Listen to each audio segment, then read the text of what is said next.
A'udzubillahi minasyaitonirrajim. Bismillahirrahmanirrahim. Assalamualaikum warahmatullahi wabarakatuh.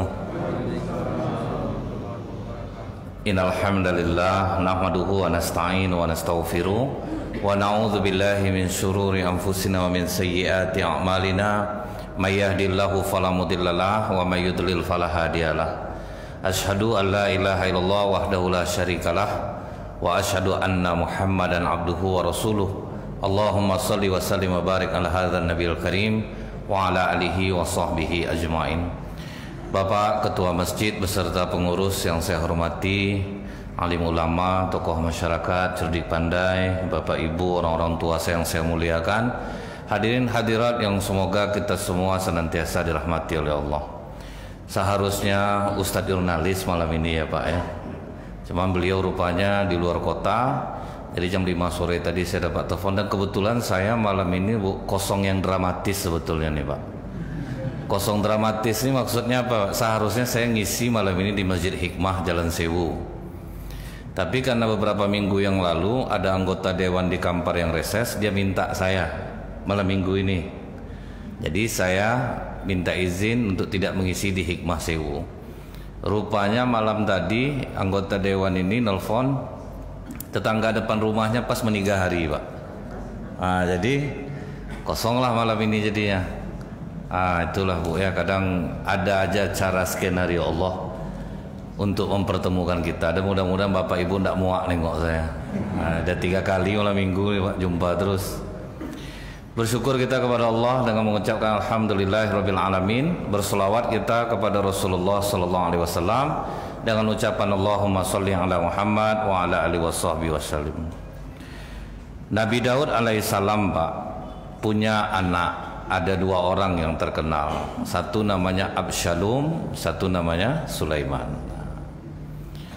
Cuman Bu, dari umur 11-an tahun Nabi Sulaiman nih Pak sudah nampak kecerdasannya, kepandaiannya berpikir, kepandaiannya dalam memutuskan, mempertimbangkan masalah.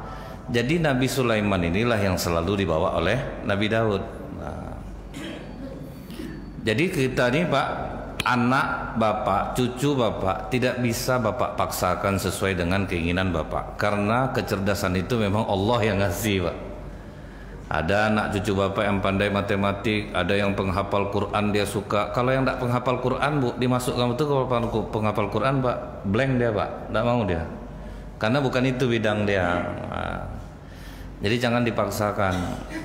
Karena kecerdasan itu memang Allah yang ngasih. Ini cerdas. Kalau yang ini tidak usah. Ini memang kuatnya di perdagangan. Ini kuatnya di kelautan. Nah, jadi ini bagian hukum. Semua kita sudah dikasih Allah Ta'ala. Jangan dipaksakan anak les sehingga dia kehilangan keahlian dia yang sesungguhnya. Itulah banyaknya itu Pak. Makanya kalau ibarat dokter Bu, dokter spesialis itu ada yang 5 tahun ngambilnya Pak ya. Beda dia sama dokter umum jadinya Pak. Nanti disitulah di spesialis inilah dia ngambil misal kejiwaan, dia ngambil dokter spesialis jantung. Jadi masing-masing kita punya talent. Dan gitu juga dengan amalan Pak. Masing-masing Bapak Ibu ini punya amalan andalan yang tidak bisa ditiru oleh orang lain. Semua kita nih Pak punya. Ada yang kuat di puasa, ada yang kuat di tahajud, ada yang kuat zikir, ada yang kuat baca Quran. Masing-masing kita berbeda-beda. Nah jadi ini pula yang membuat Absalom ini cemburu Bu, karena Nabi Sulaiman terus yang dibawa Pak. Jadi kadang memang adik-beradik anak Nabi pun Pak ada timbul iri hati, hasad dengki. Jadi 5 orang anak Bapak belum tentu 5-5-nya jadi baik Pak. Ada kadang 1-2 orang yang jadi ujian.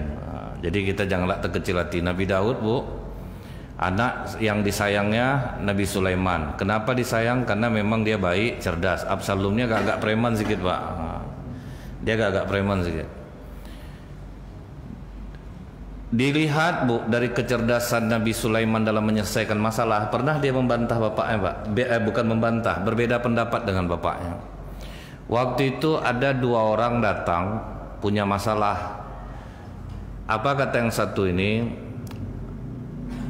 Aku sudah menanam, udah aku rawat, Kemudian sudah mulai menuai, datang kambing dia nih. Nah, kambing kawannya nih Pak, dimakannya lah hasil tanaman aku tuh, sehingga habis semuanya, tidak bisa aku memanennya.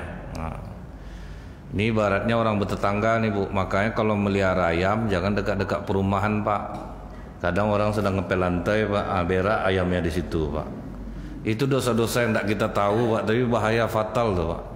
Ada yang buat garasi di depan halaman rumahnya, padahal tuh jalan tuh Pak, itu banyak juga tuh yang seperti itu. Ada lagi halaman masjid, mobilnya itikaf terus di masjid, tapi orang tidak pernah ada Pak, numpang parkir aja di masjid. Itu pun banyak tuh Pak. Kita kira Pak, taat-taat betul orang beribadah Bu, jam 2 malam ada mobil situ Pak. Rupa mobilnya itikaf Bu, orang tadi mana tuh, numpang parkir aja di masjid. Jadi Bu ya, orang ini bertetangga Pak, cuman hebatnya yang punya kambing ini ngaku Pak.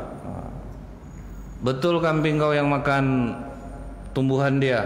Betul Nabi Daud, memang kambing aku yang makan. Baik, akan aku putuskan, kata Nabi Daud. Kambing-kambing kau nih kasihkan kepada tetangga kau nih yang dirusak tanamannya. Jadi kambing ini untuk tetangganya, itu hukuman dari Nabi Daud. Maka Nabi Sulaiman yang masih umur 11-an tahun ini, maaf ayah, aku berbeda pendapat dengan ayah di depan orang ramai itu Pak. Silahkan nak, apa pendapatmu? Itu ayah yang baik itu Pak. Kadang kan kita di depan orang kita terima, sudah itu di belakang Pak, kok kurang ajar kok ya. Selama itu orang kok bantah Bapak tadi, bikin malu kok nih, anak durhaka ya. Ini sebetulnya ngajarkan kepada kita Bapak, ternyata memang jadi orang tua itu tidak bisa egois Pak. Kalau memang anak Bapak memiliki kecerdasan lebih, memang harus didengar dia. Kadang orang tua ini ego, dulu Bapak lahir pada kau lagi, Bapak pula kok gitu-gitu kan. Nah itu kadang tuh susah tuh Pak. Nah tapi Nabi Daud dipersilakannya anaknya di depan orang ramai Bu. Silakan nak, apa pendapatmu? Seharusnya gini ya, kambing-kambing orang yang merusak ini berikan sementara waktu untuk pekarangan yang dirusak. Dia boleh mengambil hasilnya. Dan orang yang punya kambing tolong ditanami lagi tanaman tetangganya ini. Begitu sampai masa tuai, maka yang punya kambing boleh mengambil kambingnya kembali. Jadi tidak ada yang dirugikan melebihi kesalahan yang dibuatnya. Itu yang adil tuh Bu ya. Dan jarang orang punya pemikiran seperti ini Bu. Memang beda-beda kecerdasan yang diberikan Allah ini Bu. Adil. Kalau kita kan kadang tidak adil Pak. Bawa sendal dari rumah harga 200.000, hilang di masjid. Doanya apa Pak? Ya Allah, patahkanlah kaki orang mencuri sendal. Kan tidak imbang nama itu Bu. Sendal 200.000, kaki orang patah didoakan ya Pak. Itu zolim namanya itu Bu. Nah jadi begitu Nabi Daud mendengar pendapat Nabi Sulaiman ini Pak, apa katanya? Kau benar Sulaiman, kau benar. Jadi hukumannya seperti yang disampaikan oleh Sulaiman, didengar Pak. Anak umur belasan tahun ngomong, memang memiliki kecerdasan lebih, didengarkan, diterima pendapatnya. Dan bukan kasus ini aja Bu, ada juga 2 orang ibu-ibu berebut bayi Pak. Berebut bayi dia. Yang ibu-ibu agak tua ini mengatakan ini bayi saya. Yang ibu yang muda ini mengatakan ini bayi saya. Kata Nabi Daud, yang punya bayi ini ibu-ibu yang tua nih. Kata Nabi Daud sesuai dengan feeling dia gitu Pak. Yang punya anak yang tua nih. Dan kadang-kadang orang pandai sandiwara nih ya Pak ya. Yang tak barang dia bisa diakui dia, dan orang percaya sama dia. Ada orang Bu karena keterbatasan ngomong, jadi padahal dia betul Pak. Cuman cara ngomong dia terbatas, akhirnya orang tidak ada memilih dia. Begitu dia keluar, jumpa sama Nabi Sulaiman. Kata yang muda ini, tolonglah bantu kami Sulaiman menyelesaikan masalah ini. Ayahku mengatakan apa tadi? Katanya yang tua yang punya anak ini anak aku. Sini, tidurkan anak ini di sini. Ambil pisau, kalian bagi 2 aja anak nih. Ibu setuju? Katanya yang ketua nih. Setuju Sulaiman, ini keputusan yang adil. Ditanya ke yang muda nih, ibu setuju enggak anak ini dibelah? Enggak Sulaiman, ini bukan anakku, anak ibu yang tua nih. Maka kata Nabi Sulaiman, pemilik anak ini yang muda. Karena seorang ibu kandung, dia tidak akan mengorbankan nyawa anaknya. Itu Pak. Cerdas dia Bu. Kalau macam kita dihadapkan dengan ribut, anak-anak siapa yang bawa sini? Payah tuh Pak menemukan titik temu masalah seperti ini, Bu. Nah, jadi karena Nabi Sulaiman ini sering dibawa-bawa oleh ayahnya dan sering menyelesaikan sengketa di tengah masyarakat. Nah, Absalom, abang Nabi Sulaiman ini Pak, mulai khawatir. Ini bakal diperkosa hak aku nih. Seharusnya kerajaan Bani Israel ini jatuh di tangan aku. Nah, kita flashback, Bu, waktu kita membahas tentang ketika Nabi Adam, Allah perlihatkan anak cucu keturunannya. Nabi Adam tuh, Bu, diperlihatkan Allah anak cucu keturunannya. Tiba-tiba dia nampak ada satu anak cucu keturunan ini yang bercahaya mulutnya. Mungkin Bapak masih ingat. Kemudian ditanya oleh Nabi Adam, "Ya Allah, siapa anak cucuku ini yang bercahaya mulutnya?" "Daud," kata Allah. Dan dilihat oleh Nabi Adam di kening Nabi Daud tertulis jatah umur Nabi Daud. Berapa Pak? 60 tahun. Itu mukjizat Nabi Adam yang tidak terekspos. Bisa mengetahui umur itu dari keningnya. Jadi kening kita ini bertulisan semua nih Pak. Untung kita tidak bisa saling nengok, Bu. Kok enggak Pak, 2 minggu lagi Bapak nih Pak. Aku 2 minggu gua bilang, kau 24 jam lagi nih ya. Habis jatah kau. Nah, untung kita nak nengok. Jadi Nabi Adam itu melihat dari kening Pak. Nah, waktu Nabi Daud umur 60 tahun, dari mulai 59 tuh Pak, Absalom ini sudah mulai merencanakan kudeta kepada ayah kandung sendiri. Jadi mengkudeta ayah kandung Pak. Nah, kalau partai jadi kudeta Pak, heboh orang Bu. Ini ayah kandung mau dikudetanya Pak. Bagaimana cara dia mengkudeta? Rapi Pak. Dia dekati rakyat. Wah itu Pak ya.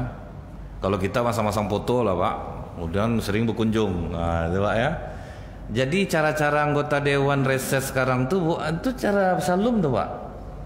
Datang, kunjungi, senyum tak habis-habis dari pagi sampai malam tak habis-habis senyum tuh Bu. Yang pemarah-pemarah pun pandai senyum. Jadi saya pun heran Pak. Kok bisa senyum Bapak nih seharian, setahu kita dia agak apa nih. Ya janganlah kalau ada anggota dewan di sini janganlah tersinggung. Saya ini bercanda nih. Tapi kalau tersinggung bagus juga. Kalau memang iya kan deh ya aku betul tuh. Kan tahu jadinya Pak kan. Jadi dia kunjungi masyarakat, dia bantu Pak. Apapun kebutuhan masyarakat dibantunya. Itu cara Absalom Bu. Setiap kali masyarakat ada masalah langsung turun Pak. Wah dia meraih simpati masyarakat. Memang tertarik orang sama dia Pak. Duit banyak Pak. Jadi ada masalah selesaikan, masalah selesaikan. Terus tiap hari dia tegak di jenjang istana tuh, di tangga istana Pak. Nunggu siapapun yang ngadu tidak boleh masuk ke dalam. Udah biar saya selesaikan, saya bantu Ibu. Itu Pak enaknya. Jadi masyarakat simpati semuanya kepada Absalom. Udah terasa dia kuat Bu. Maka di masing-masing DPD, DPC, itu Pak ya, udah kuat lantingnya Pak ya. Udah lama Pak ya macam-macam ini sebetulnya. Baru dibisikkannya ke masyarakat. Begitu dengar kalian trompet di masing-masing tempat, langsung kalian semua mengarah ke istana. Di hari itulah dia kudeta itu Pak. Begitu bunyi trompet masing-masing tempat, semua demo menuntut Nabi Daud turun tata. Semua mereka meneriakkan Absalom. Wah, anak kandung sendiri itu Pak. Mereka kuasailah istana. Dikuasainya istana itu Pak. Jadi apa kata Nabi Daud? Kita jangan sampai bertumpah darah. Nah seharusnya Pak umur 60 itu Nabi Daud mati. Tapi ketika Nabi Adam melihat umur Nabi Daud 60, ditanya Nabi Adam ke Allah, "Ya Allah, umur aku kan 1000 tahun. Bolehkah aku berikan umurku 40 tahun kepada Daud?" Makanya Nabi Daud selamat Pak dari kudeta itu. Karena Nabi Adam yang memberikan umur 40 tahun. Nabi Adam nih Bu sudah dikasih umur 40 tahun ke Daud, lupa pula dia Pak. Pas malaikat maut mau cabut nyawanya, kau jangan mandai-mandai kau Israel. Kau udah sampai umur kau hari ini Adam. Bukan aku tidak pandai ngitung. Umur aku hari ini baru 960 tahun. Apakah kau lupa memberikan umurmu kepada Daud? Tidak pernah aku ngasih. Jangan buat-buat cerita. Akhirnya naik balik malaikat Israel ke Allah, Bu. Ditengokkanlah waktu serah terima itu tuh, Pak. Makanya kata Rasulullah, Adam pelupa, anak cucunya pun pelupa. Adam pembantah, anak cucunya pun pembantah. Itulah sifat dasar kita, Pak. Pelupa satu, pembantah satu. Kunci motor tidak sebentar hilang, orang yang kena, Pak. Ada ibu-ibu handphone diselipnya di sini ya. Pak, bentar lupa mama cari HP tadi, mama pakai nelfon tadi mana pula. Padahal dia lagi ngomong. Lupa deh, Pak, diselip di jilbabnya. Itulah pelupa kita nih, Bu. Nabi Daud akhirnya lari dengan beberapa orang pecintanya, Bu. Lari. Kemudian setelah pergi, arahnya kemana, Pak? Ke Yordan. Naik ke Bukit Zaitun. Disitulah Nabi Daud memohon kepada Allah apa yang harus dilakukan oleh Nabi Daud. Jadi di sini kita terlihat, Bu, para Nabi dan Rasul itu mengajarkan curhat itu mesti ke Allah. Masalah sebesar apapun ngadu kepada Allah. Itu yang dikatakan Ummul Mukminin Aisyah, Bu, radhiyallahu anha. Sendal kalian pun putus, ceritakan kepada Allah. Itu yang udah paling sepele itu, Pak. Sendal putus, ceritakan ke Allah. Jadi saya kalau masalah doa nih, ingat saya nih, Bu, waktu saya ceramah di Polsek, rupanya ada tahanan tuh serius dia dengar, Pak. Saya tahunya pas sudah di lembaga, Bu. Pas saya cerita bahwa sendal putus pun cerita ke Allah, rupa dia ada 3 hari dia nak gosok gigi, Pak. Istri nak ada jenguk dia, anak marah sama dia, Bu. Dibawanya sholat 2 rakaat, berdoalah dia, ya Allah, udah 3 hari aku nak gosok gigi, ya Allah. Udah lain mulut nih rasanya. Istri nak jenguk, anak-anak marah. Berikan aku Pepsodent, ya Allah. Disebutnya mereknya, Pak. Berdoa. Kan konyol bentuknya itu, Pak, ya. Konyol dia minta. Tapi Allah membuktikan kuasanya, Bu. Jam 9 malam masuk tahanan baru. Saya tidak salah, Pak. Saya tidak salah, Pak. Lepasan saya. Kata polisi ini, semua orang yang masuk sini tidak ada yang ngaku salah awalnya, Pak. Pokok masuk aja Bapak dulu. Nanti kalau tidak salah lepaslah balik. Sekamar dengan yang berdoa minta Pepsodent tuh, Pak. Dialah yang ngibur tuh. Udahlah bang, tidak saya teriak lagi bang. Kalau memang abang tidak salah, malam ini juga keluar abang. Akhirnya tidurlah. Pas subuh dia bangun, rupanya tahanan baru ini udah tidak ada, Pak. Ditanya ke polisi itu, Pak, yang sama satu tahanan, satu sel sama saya mana, Pak? Salah tangkap kami rupanya. Udah keluar dia. Oh iya, kata polisi itu ada kantong hitam, katanya ambil untuk kamu aja. Pas dibuka rupa Pepsodent 2, Bu. Tambahlah gundar gigi. Padahal gundar gigi nak minta dari, Pak. Dapat. Berkali-kali sebetulnya, Pak. Setiap kali para nabi dan rasul pasti mengadunya kepada Allah. Allah itu, Bu, menunggu. Dalam hadis qudsi apa kata Allah? Aku paling suka dengan cerita doa seorang hamba yang dia seperti bercerita-cerita denganku. Itu yang ditunggu Allah, ya. Nabi Daud mohon dia kepada Allah, Pak, apa yang harus dilakukan oleh Nabi Daud ini, maka dapatlah keputusan, Bu. Tentara-tentara setia Nabi Daud itu, Pak, memang mereka ahli lah untuk menyelinap. Jadi pesan Nabi Daud, kalian rebut istana, tapi sayang sama anak ini memang tidak bisa hilang, Pak. Usahakan jangan sampai kalian membunuh Absalom. Tolong selamatkan dia. Ambil istana, tapi Absalom jangan sampai dibunuh. Udah hati-hati pasukan Nabi Daud nih, Pak. Rupanya takdir berkehendak lain. Absalom melawan ketika ditangkap, maka dibunuhlah Absalom ini, Bu. Nah, Nabi Daud terimalah takdir ini karena semua pasukannya memang sudah oke, sudah mengokekan tidak akan membunuh, tapi karena ada perlawanan, makanya dibunuh. Baliklah Nabi Daud lagi menjadi raja selama 40 tahun. Nah, itulah, Pak. Nabi Daud kembali lagi ke kerajaannya, dan tentu pewaris selanjutnya adalah Nabi Sulaiman alaihissalam. Dan kita sudah sama-sama tahu bahwa kematian Nabi Daud itu memang kematian yang sungguh izin sebetulnya, Pak, ya. Malaikat maut itu izin, Bu, untuk mencabut nyawa Nabi Daud karena rumah Nabi Daud itu terkunci secara keseluruhan, Bu. Jadi tidak boleh ada yang masuk. Tiba-tiba ada orang yang bisa masuk. Maka kata Nabi Daud, siapa kau? Aku Israel. Kata Nabi Daud, silahkan jalankan tugasmu. Makanya Nabi Daud itu nabi yang meninggal tanpa ada penyakit sama sekali. Jadi tanpa ada gejala dicabut. Artinya apa Pak? Kita nih mau sehat, mau sakit, mau yang udah pasang reng jantungnya, yang enggak, kalau memang udah tiba waktunya enggak ada. Mati ya mati. Enggak bisa ditunda-tunda Pak. Kemudian Pak, begitu sampailah kerajaan kepada Nabi Sulaiman alaihissalam, Nabi Sulaiman ini diberikan kelebihan yang luar biasa dari Allah. Dia bisa menguasai jin, angin, kemudian dia bisa mengerti bahasa binatang, dan binatang pun mengerti dengan bahasa dia. Jadi inilah nabi yang diberikan kerajaan, jadi nabi sekaligus banyak mukjizat, bisa mendengar suara binatang, mengerti bahasanya, bisa menguasai jin, jin takluk semuanya sama Nabi Sulaiman. Jadi Nabi Sulaiman itu pernah doanya dibaca oleh Rasulullah ketika menawan jin di dinding Masjid Nabawi. Dibaca oleh Rasulullah, Rabbi firli wa habli mulkan la yanbaghi. Maka kata Allah, itu Sulaiman Muhammad, bukan untuk dirimu. Nah, jadi tidak bisa Pak.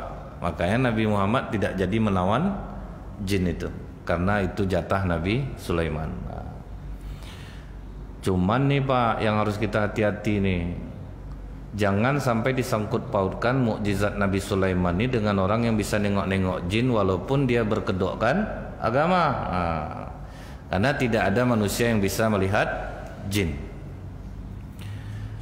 Kan banyak sekarang tuh Pak ya, yang bisa menengok jin. Kalau orang bisa nengok jin tuh berarti dia kerasukan jin juga. Itu biasanya tuh Pak, dia kerasukan jin juga. Nah kemudian Pak, sewaktu Nabi Sulaiman menjadi raja ini memang berkuasa penuh, sampailah terjadilah kontroversi Pak, masalah Candi Borobudur. Nah, ada yang mengatakan itu Sailendra, tapi melalui bukti-bukti yang kuat itu dikatakan peninggalan Nabi Sulaiman alaihissalam. Masuk akalnya di mana Pak? Karena memang Nabi Sulaiman bisa menguasai angin, jadi bisa kapanpun dia mau pergi ke sudut bumi manapun dia bisa. Tapi terlepas dari itu, Nabi Sulaiman ini pernah saking bersyukurnya dia Pak, dia berdoa kepada Allah, ya Allah hentikan rezekimu dari langit dan dari bumi. Aku ingin bersyukur kepadamu dengan cara memberi makan seluruh makhlukmu. Kata Allah, oke. Maksud Nabi Sulaiman ini bukan sombong sebetulnya Bu. Dia tanda rasa syukurnya, dia kaya betul masalahnya Pak kan. Masaklah dengan sibuk, seluruh pegawai kerajaan masak, mau ngasih makanan makhluk Allah. Setelah semua selesai dengan susah payah Bu, yang pertama kali dikasih Nabi Sulaiman makan adalah ikan. Baru tak berapa ekor ikan makan Pak, habis semua Pak. Itu langsung sujud Nabi Sulaiman, ampuni aku ya Allah, tidak sanggup aku memberi makan makhlukmu. Nah, itu bayangkan berapa rezeki yang diturunkan Allah itu Pak. Sebanyak ini Bu, tidak juga bisa orang bersyukur lagi. Nah kemudian Nabi Sulaiman ini pernah dia Pak mengadakan perjalanan. Dia ini Bu ya, mengadakan perjalanan rombongan itu semua pasukan jin ikut, burung ikut, dan membangun-bangun gedung tuh Pak, itu semua kerja jin. Nah, pokoknya jin yang menyelesaikan semuanya. Kolam-kolam indah-indah itu semua jin yang melakukannya. Jadi waktu berjalan itu Pak, sampailah Nabi Sulaiman ke lembah semut. Nah, begitu sampai ke lembah semut ini Pak, terdengar oleh Nabi Sulaiman, raja semut itu ngomong Pak, hai semut-semut, masuklah kalian ke dalam lubang-lubang kalian, karena nanti kalian akan terinjak oleh Sulaiman dan bala tentaranya. Ketawa Nabi Sulaiman Pak, ternyata koloni semut itu sama dengan manusia. Dan sekarang Bu, ditemukanlah di Brazil istana semut. Rancangan semut itu Pak, ternyata ngeri arsitekturnya Pak. Jadi kalau kita nampak tanah begunduk, itu bisa jadi istana di dalam itu Pak. Dan itu dibongkar pakai eskavator Bu, dan pelan-pelan bongkarnya Pak. Di situ salut para ahli Pak. ada ruang penyimpanan makanan, ada ruang, memang bagus dia buat, Bu. Jadi makanya Rasulullah itu melarang kita membunuh semut itu ya, Pak ya. Cuman janganlah sampai salah arti pula, Pak. Semut masuk rumah, Pak, boleh membunuh. Azab digigit nanti, Pak. Dia kalau memang bukan di tempat dia, enggak apa dibunuh. Kecuali kita pergi ke sarang dia, bunuh dia, itu yang salah. Gitu. Nah jadi, Bu ya, inilah koloni semut yang dia seperti manusia. Ternyata dia komunikasi, Pak. Dia suruh semua minggir. Nah inilah waktu pertanyaan yang diajukan oleh 3 orang pandita atau rahib Yahudi kepada Ali bin Abi Thalib. Sebutkan makhluk Allah yang bisa memberikan penjelasan kepada kaumnya, tapi dia bukan manusia dan tidak pula jin. Maka disampaikan Ali lah, yang kalian sebutkan ini adalah semut ketika Nabi Sulaiman lewat. Itu sudah terdapat dalam surah An-Naml ayat 15, 14, 15 sampai 44 gitu. Nah jadi, Bu ya, setelah dari sana Nabi Sulaiman itu bersyukur kepada Allah, Pak. Dia bisa mengerti bahasa hewan. Nah inilah doa Nabi Sulaiman yang terkenal tuh, Rabbi auzi'ni an ashkuru ni'mataka. Ya Allah, ilhamkan rasa syukur ke dalam hatiku. Karena kalau tidak diilhamkan, Pak, payah kita bersyukur nih, Pak. Banyak jual beli, Bu. Alhamdulillah lah, semenjak Covid entah kemana-mana orang tidak ada yang belanja. Dia ngucap alhamdulillah tapi hati sakit, Pak. Maka kita butuh Allah yang ilhamkan rasa itu, Pak. Jadi ketika kita mengucapkan alhamdulillah itu betul-betul padat dari hati kita. Saya ingat mulai Februari tahun akhir kemarin itu kan Covid mulai, Pak. Semua pengajian tutup. Disitulah, Bu, ada kesyukuran yang tidak bisa dinilai. Biasanya selama bulan puasa jarang sama istri sama anak, Pak. Itu yang disyukuri itu. Alhamdulillah ya Allah, inilah tahun yang paling berkah dalam hidup aku. Aku bisa sama istri, bisa sama anak, bisa sholat sama-sama, bisa selalu bersama. Walaupun di bagian lain kita kekurangan, Pak. Tapi bila kita syukuri yang lebih ini, Allah maka menambahnya dengan cara yang lain. Jadi sepi jual beli, Bu ya. Aduh, alhamdulillah ya Allah, inilah kesempatan aku untuk bisa membaca Quran. Kan bisa sebetulnya, Pak. Tapi kalau dimenung-menungkan, Bu, ditengok juga orang berjual beli di sebelah itu tambah sakit hati, Pak. Banyak jual sebelah, orang sebelah jual beli, Bang. Orang-orang pakai pesugihan tuh, bangkit dirinya, Pak. Orang bukan pakai pesugihan, Bu. Orang ramah, muka senyum. Ini orang masuk muka cemberut, saya lontongnya sedikit, Pak, dihitungnya jumlah lontong masuk tuh, Bu. Tentu banyak orang tempat yang lain beli lontong. Dia ada pedagang lontong nih, Bu, dihitungnya saya lontongnya itu, Pak. Itu ditandainya kalau orang ini makannya berlebih, besok dikuranginya saidnya, Pak. Pas orang sedang lapar masuk, sakit hati ya, Pak. Awak sedang lapar dikasih lontong tuh 5 biji gitu ya. Dikuranginya, Bu. Nah, jadi ini yang harus kita ketahui, bahwa Nabi Sulaiman alaihissalam ini memang nabi sekaligus seorang raja. Itu kombinasi yang sangat sulit, Bu. Bisa bersyukur dalam keadaan gemerlap begitu harta banyak, Pak. Dia masih muda baru, Pak. Jadi, Bu ya, setelah sampai, jadi dalam riwayat disebutkan setelah Nabi Sulaiman sampai di daerah Asqalan namanya. Jadi waktu itu air susah, Pak. Dipanggillah oleh Nabi Sulaiman, Hudhud mana? Hudhud ini sejenis burung pelatuk. Kalau sekarang ini kata orang apa, Bu? Woody woodpecker itu, Pak, yang bisa membolongi pohon itu. Kalau sempat tidak datang Hudhud, akan ku hajar dia kalau tanpa dia ada keterangan yang jelas. Takut semua tuh, Pak. Jin-jin itu semua, Bu, takut. Mulai dari ifrit yang sangar-sangar tuh, tidak ada sangar di depan Nabi Sulaiman, Bu. Semua nurut, tidak ada yang berani kalau Nabi Sulaiman sudah marah. Jadi Nabi Sulaiman tuh, Bu, kombinasinya banyak, Bu. Dia tegas, dia sabar. Jadi ada tegasnya, ada kapan sabarnya. Kalau sesuai keterangan Hudhud, aku terima, aku maafkan dia. Tidak lama sudah datang Hudhud. Dari mana saja kau, Hudhud? Kata Hudhud, aku membawa berita yang lebih penting daripada apa yang kau tanyakan, Raja. Apa berita yang kau bawa? aku tadi melintas di daerah Sabak. Kemudian aku melihat masyarakat di sana tidak menyembah Allah, mereka menyembah matahari. Jadi begitu matahari terbit, mereka sujud. Mereka dipimpin oleh seorang ratu yang sangat cantik, kerajaannya sangat besar. Kalau memang benar yang kau katakan ini, aku maafkan kau. Kemudian Nabi Sulaiman mulai menulis surat.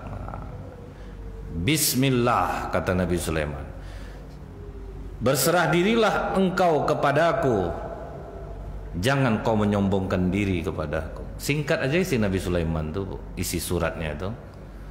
Kalau kita kan panjang lebar dulu Pak. Sayang, itu panjang tuh Pak. Semenjak kita bertemu, mata ini sulit untuk dipejamkan. Badan terasa menggigil, meriang. Itu panjang tuh Pak, memenung tuh.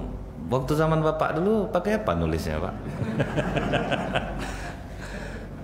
Pastilah dulu zaman pakai surat panjang. Nabi Sulaiman singkat, itu gentle Pak isi suratnya. Bukan rayu Bu, setengah ancaman malahan Pak. Setengah ancaman isi suratnya. Jangan kau berlaku sombong kepadaku, berserah dirilah engkau kepadaku. Dibawalah surat itu oleh Hudhud.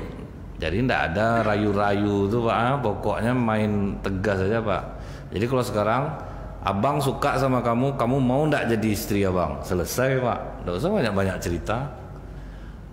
Jadi jelas, wah ini laki-laki betul nih. Cuman jaranglah perempuan yang mau macam ini Pak. Perempuan mau yang ada mukodimahnya dulu Pak kan. Ada mukodimah, ada sambutan. Habis itu Bu ya, pas dijatuhkan oleh Hudhud di depan Ratu Balqis. Terkejut Ratu Balqis Pak. Siapa yang kurang ajar nih berani menjatuhkan surat di hadapanku? Dibuka oleh Ratu Balqis Bu, menggigil dia baca surat itu Pak. Dengan nama Allah. Itu tuh yang membuat menggigil tuh. Datang orang dijadikan isi surat Nabi Sulaiman jadi pelet Pak. Ada.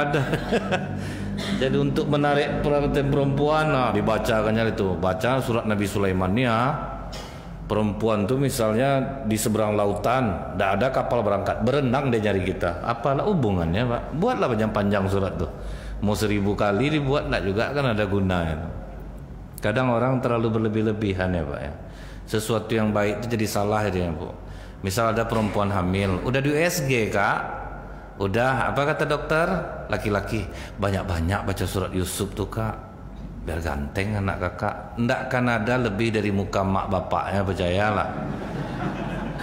Sempat berbeda, keluarnya ganteng Bu, bermasalah sama suami. Pasti curiga suami kan Pak. Aku biasa aja wajahku, istri aku biasa, anak aku ganteng lah. Aku curiga nih, nampaknya bukan sama aku. Nah kan masalah jadinya Pak. Jadi Bu ya, begitu Ratu Balqis ini jatuh surat itu, dibaca, menggigil dia, dipanggilnya lah pembesar-pembesarnya Pak, diajak berunding. Aku dapat surat dari seorang raja, namanya Sulaiman. Dia membuka suratnya dengan nama Allah, bukan dengan nama dia. Bagaimana menurut pendapat kalian? Apa kata pembesar-pembesarnya? Kami ini bukan orang yang patut kau minta untuk bermusyawarah Ratu, karena kami ini dilahirkan memang untuk berperang dan melindungimu dan kerajaanmu. Itu Pak. Jadi ada orang yang bisa dibawa berunding, ada yang enggak. Jadi enggak semuanya pengurus itu rapat mesti diundang semua Pak. Dia ada yang bisa diajak berunding, ada enggak. Kalau yang enggak itu Pak payah Pak. Tiap dia masuk tuh Pak, udah enggak enak suasana dibuatnya itu Pak. Dia enggak setuju kepanjang aja Pak. Tapi dia enggak bisa ngasih alasannya Bu. Jadi pengakuan dari tentara Ratu Balqis itu, kalau berunding kami tidak bisa Ratu. Kami bukan orang-orang yang terdidik untuk bermusyawarah. Tugas kami ini tinggal perintahkan aja. Perang, kami perang. Maka kata Ratu Balqis, kalian tahu tidak efek dari berperang itu? Sempat masuk raja-raja ke tempat kita ini, maka yang wanita-wanita akan dijadikan budak. Kita akan menjadi hina, kerajaan kita akan hilang. Aku ingin coba dengan cara lain. Terserah kau Ratu, apa cara yang ingin kau ajukan? Gini aja, bawa hadiah-hadiah yang hebat-hebat, yang hadiah-hadiah terpilih, antarkan kepada Raja Sulaiman. Mana tahu itu bisa melunakkan hatinya. Karena memang kata Rasulullah apa bu? Tahadu, tahabu. Berhadiah-hadiahlah maka kalian akan saling mencintai. Dan itu memang iya bu. Kalau baik kita buat pak ya, orang benci sama kita, kita kasih dia hadiah, bisa melunakkan hati. Hilang kebenciannya jadinya bu. Dan itu memang terbukti itu pak. Kita bermasalah sama orang, udah ngamuk-ngamuk dia maksud kedatangan saya sini pak, ada sedikit cenderamata untuk bapak. Dia apa namanya tuh? Saya udah terlanjur kasar lah, tadi saya tidak tahu pula, minta maaf lah saya. Kan ini jadinya pak ya. Kan ada orang bu, pak terimalah nih pak, jangan coba-coba keimanan saya jangan diuji-uji dengan hal seperti ini.